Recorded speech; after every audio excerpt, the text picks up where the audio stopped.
បាទជំរាបសួរសួស្តីបងប្អូនអ្នកគ្នាបាទអញ្ចឹងសូមជូនដំណឹងតាក់ទងនឹងអាកាសធាតុបាទអាកាសធាតុតាក់ទងនឹងភ្លៀងធ្លាក់បាទព្រោះថាបច្ចុប្បន្ននេះទើបទាំងមិនទាន់ចប់ខែ4នៅឡើយទេគេហៅថានៅនឹងខែចែកជាងចូលនឹងខែពិសាខបាទគឺអញ្ចឹងទើបតែចប់ខែក្តៅទេគឺតើតែដើមខែក្រោយទើបនឹងមានភ្លៀងធ្លាក់បាទប៉ុន្តែរាល់ឆ្នាំមកគឺនៅរដូវក្តៅនៅឡើយទេប៉ុន្តែឆ្នាំនេះគឺខុសប្លែកបាទគឺចុងខែ4នេះនៅឡើយក៏ស្រាប់តែមានភ្លៀងធ្លាក់ហើយភ្លៀងធ្លាក់ហ្នឹងមានខេត្តខ្លះតំបន់ខ្លះដូចជានៅតំបន់អង្គរដែលជាពលរដ្ឋថតបានគឺមានដុំតកកធ្លាក់បាទដុំតកកធ្លាក់មិនមែននៅតែអង្គរវត្តទេនៅខេត្តផ្សេងៗទៀតធ្លាក់តកកនេះភាសាអង់គ្លេសគេហៅថា hailstorm បាទបើយោងតាមវីដេអូដែលចែករំលែកមកថា hailstorm នេះភាគច្រើនកើតតែនៅប្រទេសដែលត្រជាក់ខ្លាំងដូចជាប្រទេសកូរ៉េប្រទេសជប៉ុនបាទគឺអាកាសធាតុខាងគេគឺវាធម្មតាដែលមានព្រិលតកកធ្លាក់បាទការធ្លាក់ធ្វើឲ្យប៉ះពាល់ដល់ផ្ទះសម្បែងដោយសារតែវាមានព្រិលតកកធំបាទប៉ះទៅដបូលឡានប៉ះទៅមនុស្សវាអាចនឹងឈឺដែរបាទព្រោះវានៅនោះវាធំតែនៅខ្មែរយើងនេះប្លែកបាទទើបតែនឹងមានលើកទី1ទេក្នុងឆ្នាំ2025នេះគឺប្លែកមែនទែនឲ្យទួយទេមិនទាន់វាធំដុំធ្វើឲ្យហានិភ័យប៉ុន្តែបើសិនជានៅមានបន្តទៀត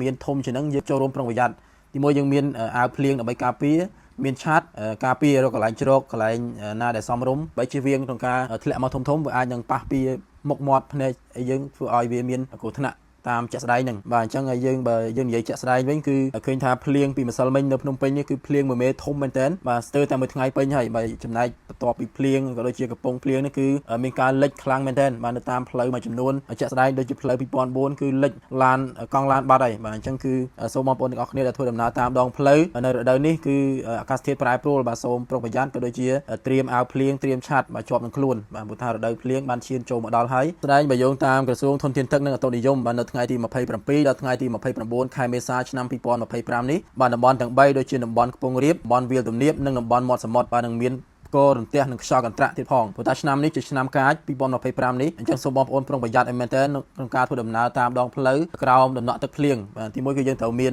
អាវភ្លៀងមានឆ័ត្រការពារខ្លួនបើសិនជាមានគររន្ទះមើលទៅវាអត់សូវស្រួលយើងរកកន្លែងជ្រកណាដែលសមរម្យទៅជ្រកនឹងកុំជ្រកកន្លែងដែលមានដើមឈើធំទៀតបាទវាគ្រោះថ្នាក់ទៀតដើមឈើខ្លះវាអាចនឹងមានផ្គររន្ទះហើយនឹងអាចដួលរលំទៀតផងព្រោះថាកន្លងមកក៏ធ្លាប់មានដើមឈើខ្លះដួលរលំសកត់ឡានសកត់ទៅលើអ្នកធ្វើដំណើរប៉ាណូផ្ទាំងប៉ាណូធំផងដែរហើយមើលវិញទៀតក៏មានត្រូវប្រុងប្រយ័ត្នចំពោះការប្រើចរន្តអគ្គិសនីការប្រើទូរស័ព្ទការពាររន្ទះបាទគឺយើងត្រូវតែប្រើទូរស័ព្ទឬក៏បិទយន្តហោះបិទសេវាអីសិនទៅដើម្បីការពារសុវត្ថិភាពហើយមួយទៀតដូចខ្ញុំបានជំរាបជូនពីមុនអញ្ចឹងគឺប្រុងប្រយ័ត្នចំពោះបាតុភូតប្លែកដែល